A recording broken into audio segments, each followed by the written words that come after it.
Welcome back. Mandya ಜಿಲ್ಲೆಯ ಕೆಆರ್ಪೇಟೆಯಲ್ಲಿ flex ಜಟಾಪಟಿ ಜೋರಾಗಿ ನಡೀತಾ ಇದೆ. ಹೋರ್ಡಿಂಗ್ಸ್ ತೆರವಿಗೆ ಪುರಸಭೆಯ ಅಧಿಕಾರಿಗಳು ಮುಂದಾಗಿದ್ದಾರೆ. ಮಾಜಿ ಸಚಿವ ನಾರಾಯಣಗೌಡರ ಫ್ಲೆಕ್ಸ್ ತೆರವು ಮಾಡೋದಕ್ಕೆ ಹೋದಾಗ ಇದಕ್ಕೆ ಆಕ್ಷೇಪವನ್ನ ವ್ಯಕ್ತಪಡಿಸಿದ್ದಾರೆ. ಹಾಗಾದ್ರೆ ಆಕ್ಷೇಪ ವ್ಯಕ್ತಪಡಿಸಿದವರು ಯಾರು ಅಂತ ನೋಡ್ತಾ ಹೋಗೋದಾದ್ರೆ ಪುರಸಭೆಯ ಮುಖ್ಯಾಧಿಕಾರಿಗೆ ಬಿಜೆಪಿ ಕಾರ್ಯಕರ್ತರಿಂದಲೇ ಆಕ್ಷೇಪ ವ್ಯಕ್ತವಾಗಿದೆ. ಫ್ಲೆಕ್ಸ್ ಹೋರ್ಡಿಂಗ್ಸ್ ತೆರವಿಗೆ ಮುಂದಾಗಿರುವಂತಹ ಕ್ರಮಕ್ಕೆ ಆಕ್ರೋಶವನ್ನ ವ್ಯಕ್ತಪಡಿಸಿದ್ದಾರೆ. ಜೆಡಿಎಸ್ ಶಾಸಕರ ಒತ್ತಡಕ್ಕೆ ಮಣಿದು ತೆರವು ಮಾಡಿದ್ರೆ ನಾವು ಹೋರಾಟವನ್ನ ಮಾಡ್ತೇವೆ ಅನ್ನೋದಾಗಿ ಇವರು ಹೇಳ್ತಾ ಇರುವಂತದ್ದು.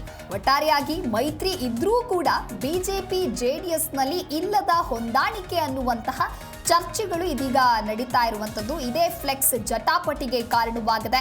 ಮುಖ್ಯಾಧಿಕಾರಿಯನ್ನ ತರಾಟೆಗೆ ತೆಗೆದುಕೊಂಡು ತೆರವಿಗೆ ಮುಂದಾದಂತಹ ಕ್ರಮಕ್ಕೆ ಆಕ್ರೋಶ ವ್ಯಕ್ತವಾಗಿದೆ. ಜೆಡಿಎಸ್ನ ಶಾಸಕರ ಒತ್ತಡಕ್ಕೆ ಮಣಿದು ತೆರವಿಗೆ ಮುಂದಾದ್ರೆ ನಾವು ಉಗ್ರವಾದಂತಹ ಹೋರಾಟವನ್ನ ಮಾಡ್ತೇವೆ ಅನ್ನುವಂತಹ ಎಚ್ಚರಿಕೆಯನ್ನ ಕೂಡ ನೀಡಿದ್ದಾರೆ. ಬಿಜೆಪಿ ಮುಖಂಡರ ವಿರೋಧ ಯಾವಾಗ ವ್ಯಕ್ತವಾಗುತ್ತೆ, ಅವ್ರು ಯಾವಾಗ ವಿರೋಧವನ್ನ ಮಾಡ್ತಾರೆ, ಆ ನಂತರದಲ್ಲಿ ಅಧಿಕಾರಿಗಳು ಫ್ಲೆಕ್ಸ್ ತೆರವಿಗೆ ಏನ್ ಬಂದಿದ್ರು ಅವ್ರು ವಾಪಸ್ ತೆರಳ್ತಾರೆ.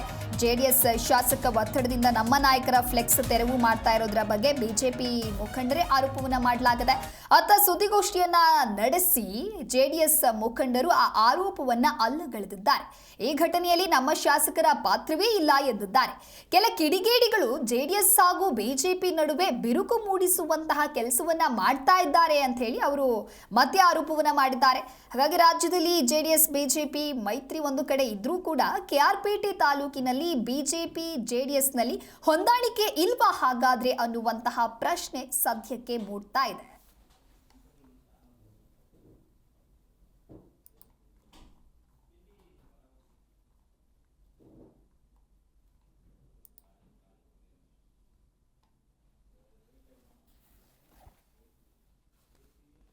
ಕಂಡೀಷನ್ ಪಾಲನೆ ಮಾಡೋರ ಮೊದಲನೇದು ಬರ್ಕಡಿ. ಈ ಬೋರ್ಡ್ ನೆಟ್ಟಿರೋದು ಅವ್ರದ್ದಾಗಿದ್ದರೆ ಹಾಕಕ್ಕೆ ನಾವು ಹೋಗ್ತಿರ್ಲಿಲ್ಲ. ಈ ಬೋರ್ಡ್ ಹಾಕಿರೋದೇ ಬಿಜೆಪಿ ಅವ್ರದ್ದು. ಇದು ಸ್ವಂತ 60,000 ಖರ್ಚು ಮಾಡಿ ಇಲ್ಲೊಂದು ಬಸ್ ಸ್ಟ್ಯಾಂಡಲ್ಲೊಂದು ಏನೋ ಈ MLA ಆಗಲ್ಲ, ತಾಲೂಕು ಪೀಸ್ಫುಲ್ ಆಗಿರಬೇಕು, ನೆಮ್ಮದಿಯಾಗಿರಬೇಕು, ಶಾಂತಿಯುತಿ ಆಗಿರಬೇಕು ಅಂತ ಅವರು ಇವ್ರ ಬೋರ್ಡ್ ಮೇಲೆ ಫೋಟೋ ಹಾಕೊಂಡ್ರು ಸಹ ಬಿಜೆಪಿ ಅವರು ಯಾರು ಏನು ಗಲಾಟೆ ಮಾಡಿಲ್ಲ. ಯಾವ ಓಲಿ ನಡ್ಕೊಂಡು ಹೋಗ್ಲಿ ಅಂತವ ಅರ್ಥ ಮಾಡ್ಕೊಂಡ್ರ. ನೀವು ಪರ್ಮಿಷನ್ ಕೊಟ್ಟಿರೋದು ಯಾರ ಬೋರ್ಡ್ ಕೊಡಬೇಕಾಗಿತ್ತು? ನಾನು ಬೋರ್ಡ್ಗೆ ಅಂತ ಕೊಟ್ಟಿಲ್ಲ. ಈ IB ಸರ್ಕಲ್ ಅಲ್ಲಿ ಎಲ್ಲಿ ಸಾರ್ವಜನಿಕ ತೊಂದರೆ ಆಗದವರಿಗೆ ಆ ಪ್ರತಿ ಪರ್ಮಿಷನ್ ಕೊಟ್ಟಿಲ್ಲ ಅಲ್ವಾ? ಸತ್ಯ ಅಲ್ವಾ? ಈ ಬೋರ್ಡು ಅವ್ರದ್ದಲ್ಲ, MLA ಅವ್ರದ್ದಲ್ಲ, ಜನತಾದಳದ್ದು ಅಲ್ಲ. ಇದು ಬಿಜೆಪಿಗೆ ಸಂಬಂಧಪಟ್ಟಿದ್ದು, ನಾರಾಯಣಗೌಡರಿಗೆ ಸಂಬಂಧಪಟ್ಟಿದ್ದು ಬೋರ್ಡ್. ಇದು ಆ ಬೋರ್ಡ್ಗೆ ನೀವು ಪರ್ಮಿಷನ್ ಕೊಟ್ಟಿರೋದು ಮೊದಲನೇ ಅಪರಾಧ. ಈಗ ಹೇಳಿ, ಇದು ತೆಗಿಬೇಕಾ? ನೋಡಿ ಸಾರ್ ಅಲ್ವಾ? ಸುಮ್ಮನೆ ಗೊರಿಲಿ ನೋಡಿ, ನಾವು ನೋಡ್ತಾ ಇದ್ದೀವಿ. ಅಲ್ಲಿ 2.5 ವರ್ಷ ಆಯಿತು. ನಾರಾಯಣಗೌಡರು ಬ್ರಷ ತಗೊಂಡು ಅವ್ರು ಹೊಲಿಚ್ಕೋತಾ ಇರೋದನ್ನೇ ನಾನು ನೋಡ್ತಾ ಇದ್ದೀನಿ. ಅವ್ರ ಬಸ್ ಸ್ಟ್ಯಾಂಡ್ಗೆ ಬಂದ್ಬಿಟ್ಟು ಇವ್ರ ಫೋಟೋ ಹಾಕೊಂಡ್ರೆ ಇದೇನು ನಾರಾಯಣಗೌಡರು ಬ್ರಷಲ್ಲಿ ಹೊಲಿಚ್ಕೊಂಡಂಗಲ್ವಾ? ಅವೆಲ್ಲ ಒಳ್ಳೇದಲ್ಲ ಸರ್. ಎಲ್ಲಿ ನೋಡ್ಕೊ ಬನ್ನಿ, ಎಲ್ಲಿ ಇವತ್ತೆಲ್ಲ ಕಲ್ಲು ಫೋಟೋ ಬೀಳ್ತಾವೆ ಅಂದ್ರೆ ನಾರಾಯಣಗೌಡರು ಟೂತ್ ಪೇಸ್ಟ್ ಬ್ರಷ್ ಕೆಲ್ಸದ ಬೋರ್ಡ್ ಅದೆಲ್ಲ ಗೊತ್ತು. ನಮ್ಮ ಬಿಜೆಪಿಯ ಕೆಲ ನಾಯಕರುಗಳು ನಮ್ಮ ಶಾಸಕರ ಮೇಲೆ ಇಲ್ಲಸಲ್ಲದ ಆರೋಪನ ಮಾಡಿ ದ್ವೇಷ ರಾಜಕಾರಣ ಮಾಡ್ತಿದ್ದಾರೆ. ನಮ್ಮ ಬಿಜೆಪಿ ಜೊತೆ ಹೊಂದಾಣಿಕೆ ಮಾಡ್ಕೊಳ್ಳೋಕ್ಕೆ ಅವ್ರಿಗೆ ಇಷ್ಟ ಇಲ್ಲ ಹಂಗೆ ಅಂತ ಹೇಳ್ತಾರೆ. ಸಂತೋಷನವ್ರಿಗಾಗ್ಬೋದು, ದಯಾನಂದ ಅವ್ರಿಗಾಗ್ಬೋದು, ಇಬ್ಬರನ್ನು ಕೇಳೋದಿಷ್ಟೇ, ನಿಮ್ಮಲ್ಲಿ ಮನಸ್ಥಿತಿಲಿ JDS BJP ಹೊಂದಾಣಿಕೆ ಹೋಗೋಂಥ ಮನಸ್ಥಿತಿ ಇದ್ದರೆ ಈ ಸಣ್ಣ ವಿಚಾರನ ದೊಡ್ಡದು ಮಾಡ್ತಿದ್ದಿಲ್ಲ. ಮಾಧ್ಯಮ ಮುಖಾಂತರ ಒಂದು ಪ್ರಶ್ನೆ ಕೇಳ್ತೀನಿ. ನಾವು ಆ ಜಾಗದಲ್ಲಿ ನೀರು ತಂದಿದ್ರೋ ಇಲ್ಲ ಮುನ್ಸಿಪಾಲ್ಟಿಗೆ ಹಾಕಿದ್ರೋ ಗೊತ್ತಿಲ್ಲ, ಬಟ್ ಸ್ಟಾರ್ಟಿಂಗ್ ಸುಧಾ 2-3 ಫ್ಲೆಕ್ಸ್ಗಳು ಹಾಕೊಂಡು ಬರ್ತಿದೆ. ಆ ಬರ್ತಿರೋಂಥ ಸಂದರ್ಭದಲ್ಲಿ ನಾವು ಅಲ್ಲಿ ಹಾಕಿರೋ ಫ್ಲೆಕ್ಸು ಯಾವುದೇ ಥರದ ರಾಜಕೀಯ ವ್ಯಕ್ತಿಗಳ್ದಾಗಲೇ ಅಲ್ಲ, ನಮ್ಮ ತಾಲೂಕು ರಾಜಕಾರಣ JDS ವ್ಯಕ್ತಿಗಳ್ದು ಏನು ಇರ್ತಿಲ್ಲ ಅಲ್ಲಿ. ಆಯ್ತಾ? ಬಿರಿಯಾನಿ ಇಲ್ಲ,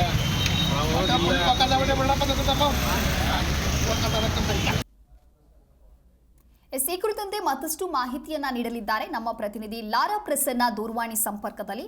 ಪ್ರಸನ್ನ, ಹೋರ್ಡಿಂಗ್ಸ್ ತೆರವಿಗೆ ಪುರಸಭೆ ಅಧಿಕಾರಿಗಳು ಮುಂದಾದಾಗ ಇದಕ್ಕೆ ಕಾರ್ಯಕರ್ತರಿಂದ ಆಕ್ಷೇಪ ವ್ಯಕ್ತವಾಗಿದೆ ಅಂತ ಹೇಳಿದ್ರೆ ಏನಿದು ಫ್ಲೆಕ್ಸ್ ಜಟಾಪಟಿ ಅಂತ ಹೇಳಿ. ಇನ್ನೊಂದು ಕಡೆ ನಿಜವಾಗ್ಲೂ ಕೆಲ ಕಿಡಿಗೇಡಿಗಳು ಜೆಡಿಎಸ್ ಹಾಗೂ ಬಿಜೆಪಿಯ ನಡುವೆ ಬಿರುಕು ಮೂಡಿಸೋದಕ್ಕೆ ಈ ಒಂದು ಕೆಲಸವನ್ನ ಮಾಡ್ತಾ ಇದ್ದಾರಾ, ಅಥವಾ ಮೈತ್ರಿ ಇದ್ರೂ ಕೂಡ ಬಿಜೆಪಿ ಜೆಡಿಎಸ್ ನಲ್ಲಿ ಹೊಂದಾಣಿಕೆ ಇಲ್ವಾ ಅಂತ ಹೇಳಿ? ಹೌದು ದಿವ್ಯದಾಸ್, ಏನು ಮಂಡ್ಯದ KR ಪೇಟೆಯಲ್ಲಿ ಈಗ ಫ್ಲೆಕ್ಸ್ ಚಟಾಪಟಿ ಕೂಡ ಪ್ರಾರಂಭವಾಗಿರುವಂತದ್ದು. ಮಾಜಿ ಸಚಿವ ನಾರಾಯಣಗೌಡರ ಫ್ಲೆಕ್ಸ್ ಹಾಗೂ ಹೋರ್ಡಿಂಗ್ಸ್ ಅನ್ನ ತೆರವಿಗೆ ಪುರಸಭಾ ಅಧಿಕಾರಿಗಳು ಕೂಡ ಮುಂದಾಗ್ತಾ ಇರುವಂತದ್ದು. ಈ ವೇಳೆ ಪುರಸಭಾ ಮುಖ್ಯಾಧಿಕಾರಿಗೆ ಏನು ಒಂದು ಫ್ಲೆಕ್ಸ್ ಅನ್ನ ತೆರವುಗೊಳಿಸದಂತೆ ಬಿಜೆಪಿ ಕಾರ್ಯಕರ್ತರು ಒಂದು ಆಕ್ಷೇಪವನ್ನ ಕೂಡ ಹಚ್ಚಿರುವಂತದ್ದು. ಮುಖ್ಯಾಧಿಕಾರಿಯನ್ನ ತರಾಟೆಗೆ ತೆಗೆದುಕೊಂಡು ಯಾವುದೇ ಕಾರಣಕ್ಕೂ ಒಂದು ನಾರಾಯಣಗೌಡರ ಫ್ಲೆಕ್ಸ್ ಅನ್ನ ತೆರವು ಮಾಡದಂತೆ ಒಂದು ಆಕ್ರೋಶವನ್ನ ಕೂಡ ಹೊರ ಹಾಕಿರುವಂತದ್ದು. ಎಲ್ಲೋ ಒಂದ್ ಕಡೆ ಜೆಡಿಎಸ್ ಶಾಸಕರ ಒತ್ತಡಕ್ಕೆ ಮಣಿದು ಈ ಒಂದು ಫ್ಲೆಕ್ಸ್ಗೆ ಒಂದು ತೆರವಿಗೆ ಮುಂದಾಗ್ತಾ ಇದಾರೆ ಪುರಸಭೆ ಅಧಿಕಾರಿಗಳು. ಆ ರೀತಿ ಏನಾದ್ರು ಮಾಡಿದ್ರೆ ತೀವ್ರತರವಾದಂತಹ ಹೋರಾಟವನ್ನ ಕೂಡ ಮಾಡ್ತೀವಿ ಅಂತ ಹೇಳಿ ಬಿಜೆಪಿ ಮುಖಂಡರು ಒಂದು ವಿರೋಧವನ್ನ ವ್ಯಕ್ತಪಡಿಸಿ ಅಧಿಕಾರಿಗಳನ್ನ ಸ್ಥಳದಿಂದ ವಾಪಸ್ ಕೂಡ ಕಳಿಸಿರುವಂತದ್ದು. ಜೆಡಿಎಸ್ ಒತ್ತಡದಿಂದ ನಮ್ಮ ನಾಯಕರ ಫ್ಲೆಕ್ಸ್ ಅನ್ನ ತೆರವು ಮಾಡಿದ್ರೆ ಏನು ಹೆಚ್ಚಿನ ರೀತಿಯಾದಂತಹ ಒಂದು ಪರಿಣಾಮವನ್ನ ಕೂಡ ನೀವು ಎದುರಿಸಬೇಕಾಗುತ್ತೆ ಅನ್ನೋ ಒಂದು ಮಾತುಗಳನ್ನ ಕೂಡ ಬಿಜೆಪಿ ಕಾರ್ಯಕರ್ತರು ಈ ವೇಳೆ ಆಡಿರುವಂತದ್ದು. ಕೆಲ ಕಿಡಿಗೇಡಿಗಳು ಜೆಡಿಎಸ್ ಹಾಗೂ ಬಿಜೆಪಿ ನಡುವೆ ಬಿರುಕನ್ನ ಮೂಡಿಸುವ ಕೆಲಸವನ್ನ ಮಾಡ್ತಿರೋ ಒಂದು ಆರೋಪ ಕೂಡ ಒಂದೆಡೆ ಕೇಳಿ ಬರ್ತಾ ಇರುವಂತದ್ದು. ಒಟ್ಟಾರೆಯಾಗಿ ಜೆಡಿಎಸ್ ಹಾಗೂ ಬಿಜೆಪಿ ಮೈತ್ರಿ ಇಂದು KR ಪೇಟೆಯ ತಾಲೂಕಿನಲ್ಲಿ ಜೆಡಿಎಸ್ ಬಿಜೆಪಿ ಇಲ್ಲ ಹೊಂದಾಣಿಕೆ ಅಂತಾನೆ ಹೇಳಲಾಗ್ತಾ ಇರುವಂತದ್ದು. ಜಿಲ್ಲೆಯಲ್ಲಿ ಪದೇ ಪದೇ ಈ ರೀತಿಯಾದಂತಹ ಒಂದು ವಾತಾವರಣಗಳು ಕೂಡ ಸೃಷ್ಟಿಯಾಗ್ತಾ ಇದೆ ಅಂತಾನೆ ಹೇಳಲಾಗ್ತಾ ಇದೆ ದಿವ್ಯದ. ಓಕೆ, ಥ್ಯಾಂಕ್ ಯು ಪ್ರಸನ್ನ ನಿಮ್ಮೆಲ್ಲ ಮಾಹಿತಿಗಾಗಿ. ಅಂತದ್ದು ಅಲ್ಲ, ಇದು ಬಿಜೆಪಿಗೆ ಸಂಬಂಧಪಟ್ಟದ್ದು, ನಾರಾಯಣಗೌಡರಿಗೆ ಸಂಬಂಧಪಟ್ಟದ್ದು ಬೋರ್ಡ್ ಇದು.